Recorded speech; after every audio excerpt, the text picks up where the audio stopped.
आणि त्यामुळे त्यांचा 10 वर्षाचा कालखंड देशाच्या अर्थव्यवस्थेच्या दृष्टीने सुद्धा अत्यंत महत्त्वाचा ठरला. UPAच्या अध्यक्ष म्हणून सोनियाजी होत्या. अनेक धोरणं त्यांनी सामान्य माणसाला केंद्रीभूत मानून केलेले दिसतात. विशेषतः आपण पाहिलं तर रोजगार हमी योजना देश पातळीला नेण्याची असेल, फूड सिक्युरिटीच्या बाबतीत धान्य हे गरीब माणसाला पोहोचवलं पाहिजे ही व्यवस्था असेल. संयमी होते, सुसंस्कृत होते, ते राजकारणी म्हणून कदाचित नव्हते. डॉक्टर मनमोहन सिंग हे जागतिक पातळीचे अर्थतज्ञ होते. त्यांनी 1991 साली अर्थमंत्री झाल्यानंतर संपूर्ण देशाच्या अर्थव्यवस्थेला वेगळी दिशा दिली. एक मुक्त अर्थव्यवस्था म्हणतो, उदारीकरण त्यास म्हणतो, परंतु आज काही जी परिस्थिती देशाची आहे, जी अर्थव्यवस्था आहे, त्यामध्ये त्यांनी घेतलेल्या धोरणाचा प्रमुख वाटा आहे, हे कोणालाही नाकारता येणार नाही. देशाचे पंतप्रधान ते झाले. अत्यंत सालस व्यक्तिमत्व, सुसंस्कृत व्यक्तिमत्व, थोडेसे अबोल होते, परंतु निर्णयाला मात्र पक्के होते. त्यांचे फाईलवरच्या नोटिंग हे कायम प्रसिद्ध असायच्या, बारकाव्यानं अभ्यास त्यांनी केलेला असायचा आणि त्यामुळे त्यांचा 10 वर्षाचा कालखंड देशाच्या अर्थव्यवस्थेच्या दृष्टीने सुद्धा अत्यंत महत्त्वाचा ठरला. UPAच्या अध्यक्ष म्हणून सोनियाजी होत्या आणि पंतप्रधान डॉक्टर मनमोहन सिंगजी होते. अनेक धोरणं त्यांनी सामान्य माणसाला केंद्रीभूत मानून केलेले दिसतात.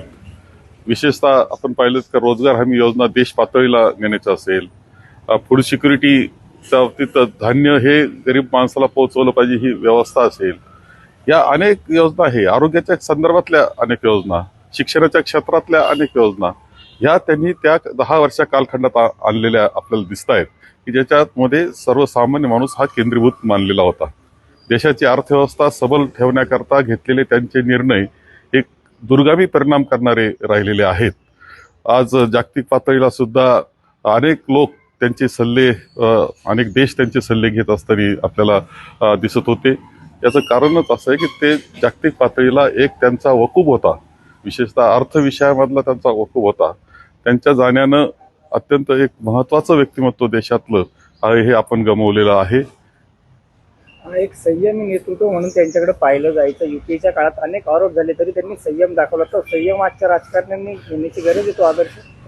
खरं म्हणजे डॉक्टर मनमोहन सिंग हे संयमी होते, सुसंस्कृत होते, ते राजकारणी म्हणून कदाचित नव्हते, परंतु त्यांनी देशाकरता घेतलेले निर्णय, विशेषतः त्यामध्ये असलेले त्यांची दूरदृष्टी आणि भक्कम एक निर्णय प्रक्रिया ही अत्यंत महत्त्वाची कायम राहिलेली आहे. खरं म्हणजे माझा त्यांचा संबंध काही वेळेस आला काही मिटिंगांच्या निमित्तानं, परंतु विदर्भामध्ये शेतकऱ्यांची आत्महत्या हा विषय खूप मोठ्या प्रमाणावर होता आणि मी कृषी मंत्री होतो. माननीय विलासरावजी देशमुख हे मुख्यमंत्री होते आणि त्या कालखंडात डॉक्टर मनमोहन सिंग पंतप्रधान म्हणून विदर्भात आले. आम्ही एकत्र दौरा केला. मला यवतमाळची बैठक आठवते की त्या यवतमाळच्या बैठकीमध्ये ते पाऊस होता, त्यामुळं विमानतळावरच आमची बैठक घ्यावी लागली आणि त्यावेळेस त्यांनी शेतकऱ्यांशी साधलेला संवाद म्हणजे कायम स्मरणात राहणारा आहे.